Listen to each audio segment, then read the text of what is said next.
15 years, 9 months, and 11 days. I always say, if I've survived active addiction, anything that comes my way now is a walk in the park. Everybody knew I had a problem except for me, which is really when you know you have a problem because you're in such deep denial.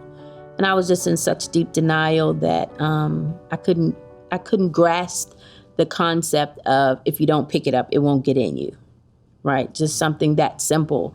I couldn't grasp that. And so I kept using from the age of 17 to 38. I did absolutely nothing. I have little remembrance of stuff. I know the time went by, I lost family members and things like that, but the substance of my life, I didn't have one. I couldn't keep a job. I couldn't maintain relationships and things of that nature. And then finally, after becoming homeless, losing everything, and especially myself, I wind up going to a long-term treatment facility in Baltimore City, and I've been on that journey ever since. And that was September the 11th, 2005. From that day to this day, I haven't found a reason to use drugs.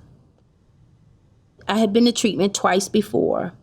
And in going to treatment twice before, I had an agenda. It was to not go back to prison or to satisfy my parents. But this time it was for me. It wasn't for anybody else. And I didn't know what to expect. And so they talked to me to find out what I needed. What do you need, Monica, for us to support you in staying clean? What do you want from us?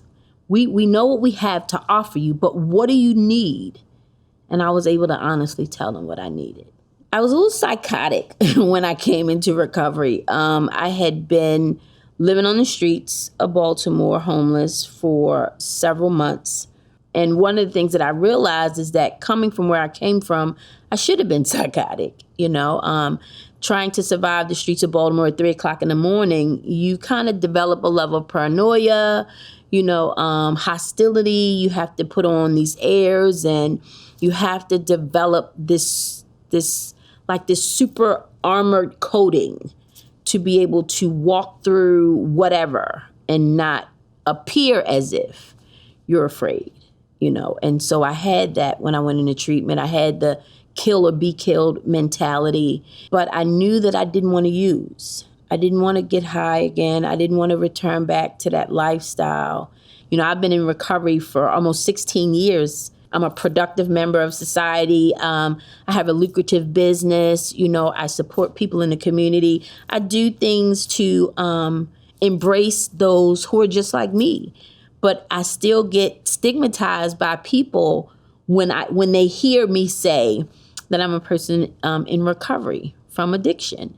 The last thing to be lost is the stigmatization.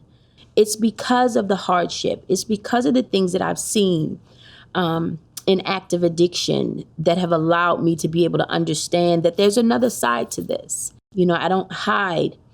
And a lot of individuals in recovery hide from the fact that they have a history of addiction because of the stigmatization. We have politicians and local people in local governments that will never tell you that they're a person in long-term recovery because of the stigmatization. I, on the other hand, am the opposite. I have sat at the mayor's table. I have sat at the governor's table. I've been in the halls of Congress, and I shout to the rooftops that I am a person in long-term recovery. Because if you can't see the example in others, then you have to become the example for others. And my life as an example to others is that you don't have to let the thoughts and feelings of other people stagnate you from being your best self. My name is Monica White, and I'm thankful for every day I'm in recovery, and I will not be stopped by the stigma of addiction.